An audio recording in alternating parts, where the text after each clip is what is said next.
बंगाल में लगातार टीएमसी के कार्यकर्ताओं द्वारा बीजेपी के कार्यकर्ताओं पर किए जा रहे हमले को लेकर बीजेपी राष्ट्रीय अध्यक्ष के निर्देश पर विरोध प्रदर्शन का आह्वान किया गया है, जिसके तहत आज इंदौर के बीजेपी कार्यालय में टीएमसी के विरोध स्वरूप धरना दिया गया।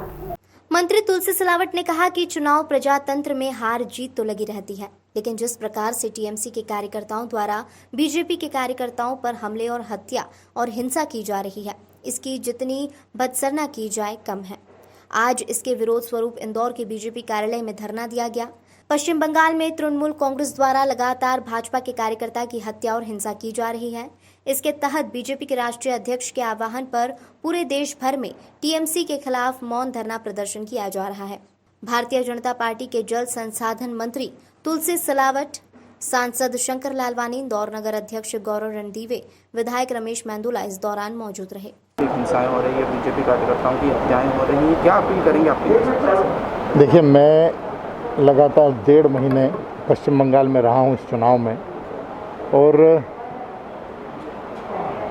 जो नज़ारे जो कुछ मैंने वहाँ पर देखा चलते चुनाव में, ये जो बाद का परिणाम 2 तारीख के बाद आप बता रहे हैं कि इस तरह की हिंसा हो रही है, लेकिन ये तो वहाँ पर चलते चुनाव में हिंसा हुई। 294 हमारे जो प्रत्याशी थे लगभग, वो चलते चुनाव में पीटे गए, आधे से ज़्यादा। तृणमूल कांग्रेस के गुंडों ने, वहाँ की पुलिस भी गुंडा है, उनके गुंडे अगर मारते थे तो पुलिस उधर मुँह करके खड़ी हो जाती थी।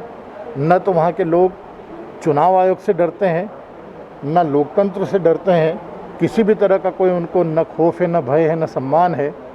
ममता बनर्जी के नेतृत्व में पश्चिम बंगाल की परिस्थिति, जिस तरह से हम पाकिस्तान से लड़ रहे हैं, उससे भी ज़्यादा भयावह परिस्थिति हमारी वहाँ पर है। इतना आतंक, इतना टेरर कहीं पर भी देखने को नहीं मिला। आप देखिए कि 2 तारीख के चुनाव परिणाम आने के बाद छोटी छोटी बेटियों के साथ सामूहिक बलात्कार हो रहे हैं। टीएमसी के गुंडे ममता दीदी के इशारे पर लोगों की हत्या करके उनके साथ में फ़ोटो खिंचवा करके फेसबुक पर डाल रहे हैं। भारतीय जनता पार्टी के कार्यकर्ताओं की दुकानें, उनके संस्थानों को लूटा जा रहा है। भारतीय जनता पार्टी की महिला कार्यकर्ताओं को, ये पहली बार हो रहा है, उन महिला कार्यकर्ताओं को निवृत्त करके बाज़ार में घुमाया जा रहा है। वहाँ की सरकार, ममता बनर्जी मौन मुखबधिर होकर के देख रही है, और ये पूरा देश देख रहा है। भारतीय जनता पार्टी के राष्ट्रीय अध्यक्ष जी को 2 दिन के लिए वहाँ पर जाना पड़ रहा है। वहाँ के जितने भगे हुए लोग हैं, क्योंकि मैं 1.5 महीने तक वहाँ पर लगातार रहा हूँ, लोगों ने मुझसे संपर्क किया कि दादा हमको बचा लो। सबके मोबाइल बंद है, सबके घर तोड़ दिए गए हैं। तानाशाही चरम पर जाकर के बोल रही है, और ममता दीदी का इशारा प्रशासन की ओर ये हो गया है कि किसी का भी फ़ोन नहीं उठाया जाए, किसी से बात नहीं की जाए, और जो हो रहा है उसे होने दिया जाए। इन लोगों के साथ में ऐसा ही होना चाहिए। मैं ये कह सकता हूँ कि मुझे बहुत तकलीफ़ है, पीड़ा है आज देश के हर नागरिक को। भारतीय जनता पार्टी को सिर्फ पीड़ा नहीं है, देश के हर नागरिक को इस बात की पीड़ा है कि मेरे भारत में, मुझे लगता है कि जो अंग्रेज़ों के समय जब देश गुलाम था, उस समय भी ये परिस्थितियाँ नहीं बनी होगी जो परिस्थितियाँ बनी रही है। आप सोचिए कि कितना बुरा लग रहा होगा। मैं दिन भर उन कार्यकर्ताओं को फ़ोन लगाता हूँ, उनसे बात करता हूँ, वो सिवाय रोने के कुछ नहीं करते हैं। महिला कार्यकर्ताओं के फ़ोन आते बेचारियों के, दादा हमको बचा लो, दादा हमको बचा लो। जो हमारे प्रत्याशी थे उनको मारा जा रहा है। एक भारतीय जनता पार्टी के प्रत्याशी को पीट करके मार डाला। इस तरह के लोकतंत्र का गला घोटना, और ये सिर्फ लोकतंत्र का गला घोटना नहीं है, ये मानवीयता का गला घोटना है, ये नरसंहार है, और इसकी जितनी भर्त्सना की जाए उतनी कम है।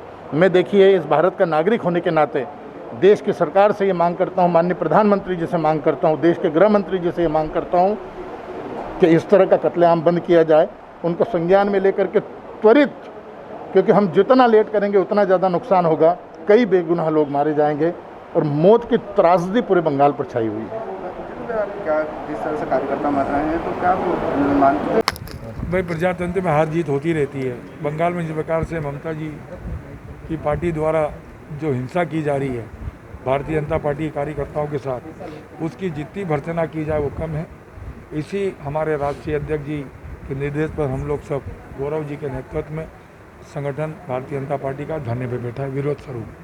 देखिए, पिछले दिनों 4 राज्यों में विधानसभा के चुनाव हुए, जिसमें आसाम में भारतीय जनता पार्टी जीती है। पौंडीचेरी में हम पहली बार आए हैं, पश्चिम बंगाल में हमने एक अप्रत्याशित 3 से हम लोग 77 सीट तक पहुँचे हैं, मगर लोकतंत्र का जो काला चेहरा पश्चिम बंगाल में देखने को मिला है, तृणमूल कांग्रेस की सरकार, लोकतंत्र में जनता जनार्दन होती है। जनता ने उन्हें मैंडेट दिया है। मैंडेट के बाद जिस तरह का गुंडाइज़्म पश्चिम बंगाल में चल रहा है, भारतीय जनता पार्टी के लगभग 6 से 7 कार्यकर्ताओं को अभी तक मार दिया गया है, हमारे कार्यकर्ताओं के घर जला दिए गए हैं, हमारे पार्टी कार्यालय जला दिए गए हैं। इसको लेके माननीय राष्ट्रीय अध्यक्ष जी के नेतृत्व में आज हम पूरे देश भर में सभी मंडलों पे धरने पे बैठे हैं। हमारे सारे वरिष्ठ, हमारे प्रभारी मंत्री जी, माननीय सांसद जी, सभी आदरणीय विधायकगण भी आज इस मौन धरने पे हमारी पश्चिम बंगाल के वो साथी, हमारे भारतीय जनता पार्टी के वो कार्यकर्ता, उनके साथ कंधे से कंधा मिला के पूरी भारतीय जनता पार्टी देश भर की खड़ी है। देखिए, मैंने जैसा कहा कि लोकतंत्र में जनता के मैंडेट को मानते हैं। हमारे सम्मानीय प्रधानमंत्री जी ने तुरंत ट्वीट करके ममता जी को, उनकी पार्टी को बधाई दी थी और एक मजबूत और